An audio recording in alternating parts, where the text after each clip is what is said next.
Thank you, Honorable Speaker.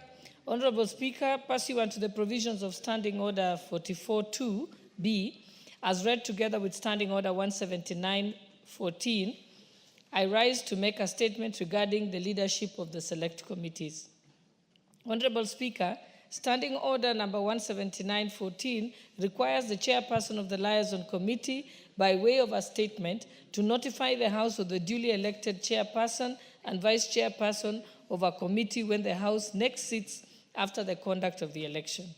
Honorable Speaker, at the commencement of the fourth session on the 11th of February 2025, via communication number 001 of 2025, you did inform the House that the term of the various select committees had lapsed, and on the very day, Tuesday 11th February 2025, and in line with the applicable laws, standing orders and practice, consequently, the Committee on Selection, which is mandated under the Standing Order 173 to nominate members to serve in committees, save for the membership of the House Business Committee and the Committee on Appointments, submitted to the House a motion on the reconstitution of committees.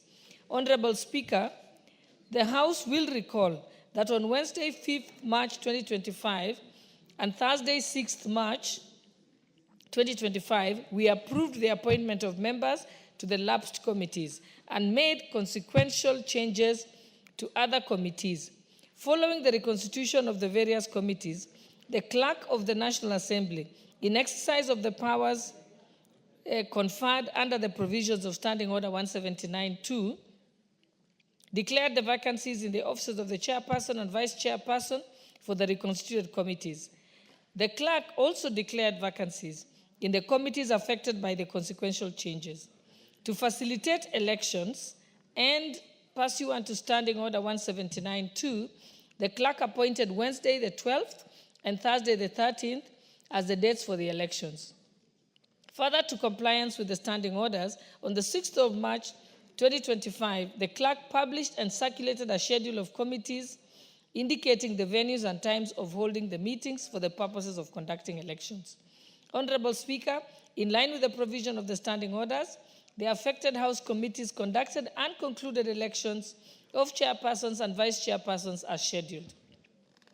In this regard, Honorable Speaker, I wish to report to the House that all 18 reconstituted committees under the category of Audit and Appropriations and General Purpose Committees and 9 departmental committees affected by the resolution of the House of Tuesday, 11th March 2025, elected their leadership as follows. I will start with the Audit and Appropriation and General Purpose Committees. 1. Public Accounts Committee. The chairperson is the Honorable Nicholas Scott Tindi Mwale, MP, and the vice chairperson is the Honorable Amina Udgun Siyad, MP. 2. The Public Investments Committee on Governance and Education. The chairperson is the Honorable Wanami Nelson Jack Wamboka, CBS MP, and the vice chairperson is the Honorable Kibagendi Anthony, MP. 3. The Public Investments Committee on Commercial Affairs and Energy. The chairperson is the Honorable Kosing David Lasiakau, CBS MP, and the vice chairperson is the Honorable Dr. Namoit John Ariko, MP. 4. The Public Investments Committee on Social Services and Administration and Agriculture. The chairperson is the Honorable Wangwe Emmanuel, CBS MP, and the vice chairperson is the Honorable Yai Caleb Amisi, MP. 5. Special Funds Accounts Committee. The chairperson is the Honorable Fatuma Muhammad, CBS MP, and the vice chairperson is the Honorable Abdul Rahim Dawood, HSC MP. 6. Decentralized Funds Accounts Committee. The chairperson is the Honorable Dr. Mulyungi Gideon Mutemi, EBS MP, and the vice chairperson is the Honorable Mwanyanje Gertrude Mbeyu, MP. 7. Budget and Appropriations Committee. The chairperson is the Honorable Atandi Samuel Anunga, MP, and the vice chairperson is the Honorable Dr. Pukose Robert, CBS MP. 8, the Public Debt and Privatization Committee, the chairperson is the Honorable Shureye Abdi Omar, CBS MP, and the vice chairperson is the Honorable Murembo Irene Njoki, MP.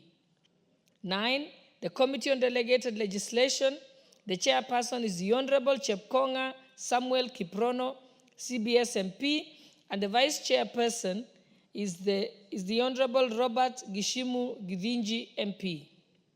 10, Diaspora Affairs and Migrant Workers Committee, the chairperson is the Honorable Mzigi Lydia Haika Mnene, CBS MP, and the vice chairperson is the Honorable Kingara Simon Nganga, MP. 11, the National Government Constituencies Development Fund Committee, the chairperson is the Honorable Sirma Musa Cherutich, EGH, MP, and the vice chairperson is the Honorable Kasim Sawa Tandaza, MP. 12, the Committee on Implementation, the chairperson is the Honorable Wanjala Raphael Sauti Bita, CBS MP, and the vice chairperson is the Honorable Mumo Rose Museo, CBS MP. 13, Committee on Regional Integration, the chairperson is the Honorable Mayaka Irene Nyakererio, MP. The vice chairperson is the Honorable Yakub Farah Salah, MP. 14, Committee on the National Cohesion and Equal Opportunity, the chairperson is the Honorable Yusuf Adan Haji, CBS MP, and the vice chairperson is the Honorable Were Charles Ongondo, MP. 15, Constitutional Implementation Oversight Committee, the chairperson is the Honorable Karemba Eric Mushangi Njiru, CBS MP, and the vice chairperson is the Honorable William Kamket, MP.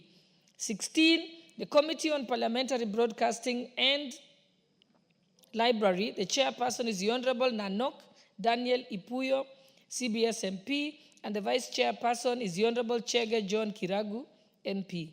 17, Member Services and Facilities, the Facilities Committee, the chairperson is the Honorable Dr. Karani Stephen Washira, CBS MP, and the vice chairperson is the Honorable Basil Robert Ngui, MP.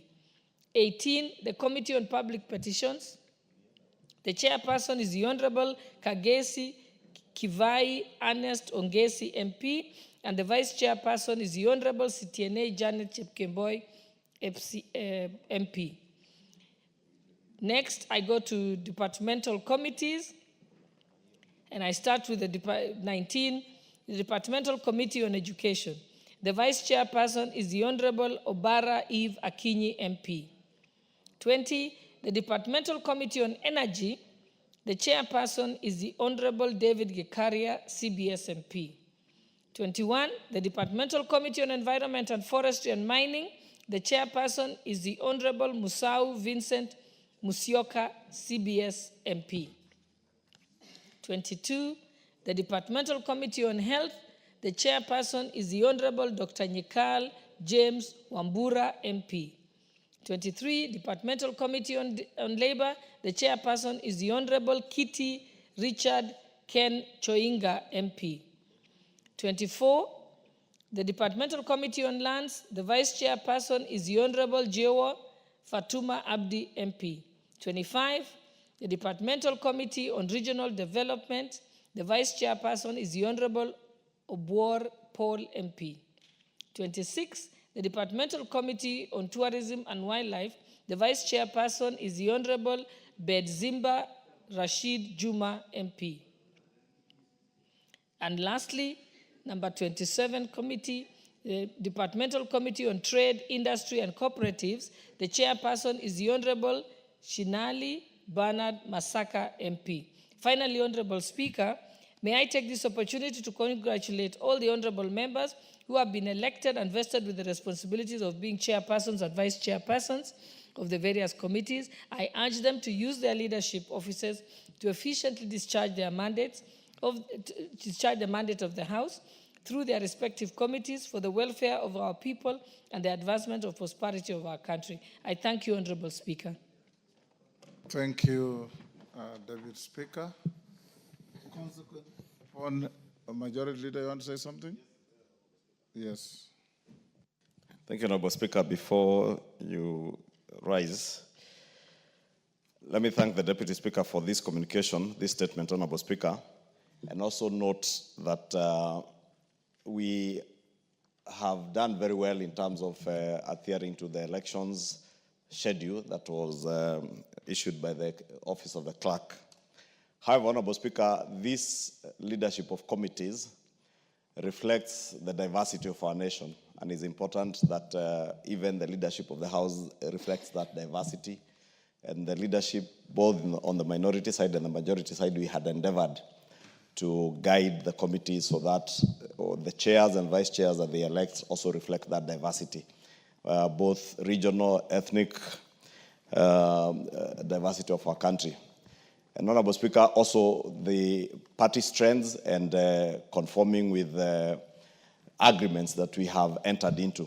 And I know there are two committees, Honorable Speaker, the election of the vice chair of the Regional Development Committee and the Committee on Implementation, where this was not adhered to, and we have agreed with the leadership on the minority side.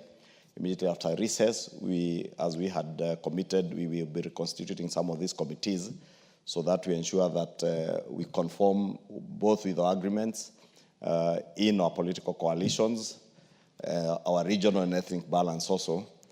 And two, Honorable Speaker, is to speak to the new chairs and those who have had the opportunity to continue serving this House as chairs. Honorable Speaker, you notice yesterday as we were in the Committee of Supply, we had only 4 chairs of committees who were there to support the supply of resources to their departments and agencies that fall under the purview of the committees that they lead. And I say this, Honorable Speaker, because again, we have agreed with our colleagues on the minority side, whether you are leading a departmental committee or a select committee, whether from the majority side or the minority side, you have a responsibility, first, to be available in the House. Because, Honorable Speaker, you have said numerous times, even on quorum matters, you have had to sit there and wait for quorum. Yet we have over 60 members of this House who are chairs and vice chairs. The whips don't even need to go looking for quorum.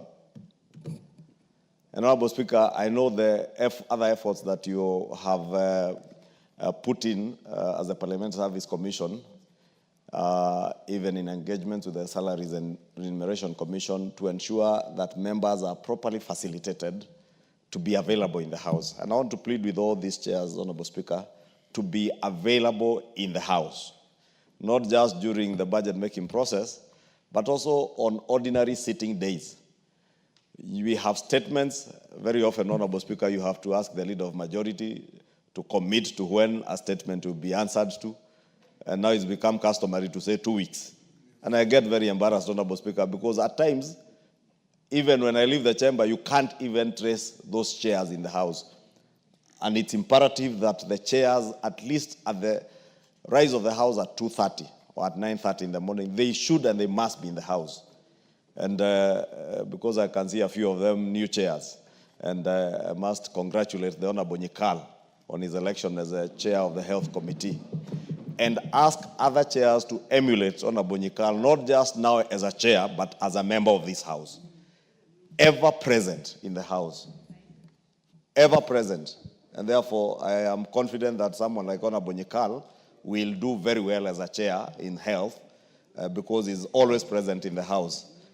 So mine was just to appeal to all these chairs, even and vice chairs, as we congratulate them. The reason why committees have a chair and a vice chair is so that if the chair is not available to chair a meeting or in the chamber, the vice chair must be there. So if you are two of you, a chair and a vice chair, you should just agree Tuesday, Wednesday, Thursday, who is in the House at what time. So that at all times, there is either a chair or a vice chair seated in the House. And I want to say this will be one of the parameters we'll use to determine whether in your performance contract as a chair or a vice chair you are performing. If you do not perform, I will not say it will be messy and noisy because I know who holds the patent, Honorable Speaker, of that. The copyright and patent of noisy and messy is held by none other than yours faithfully, the Speaker. And it will not be noisy. We will quietly relieve you of your responsibility so that you allow another member, because the 349 members who are elected in this House are able to be chairs or vice chairs of committees, and they can lead. That's why the people in their constituencies give them the confidence to elect them as members of parliament. I therefore hope all these chairs, those who are here, those who are not here, will heed to our plea. First, to be available. Two, to offer leadership. And most importantly, to bear the greatest responsibility as leaders in committees to drive the business of the House seamlessly. Honorable Speaker, thank you. Yes, Haika.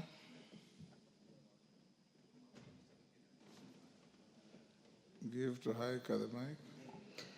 Thank you very much, Speaker, for this opportunity. I'm one of the chairs that I got this opportunity to serve as the chair Diaspora and Migrant Affairs. And Speaker, I want to take this opportunity to appreciate the members for giving me that opportunity and for giving many other chairs and vice chairs opportunity to serve. With your guidance, Speaker, we want to assure the nation and also members that we are going to serve them well.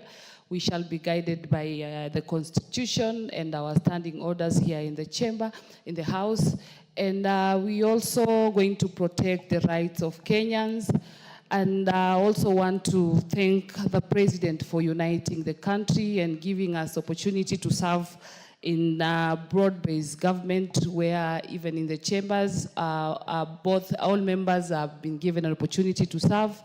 We pray that we shall serve Kenyans well. Thank you, Speaker. Thank you, honorable members.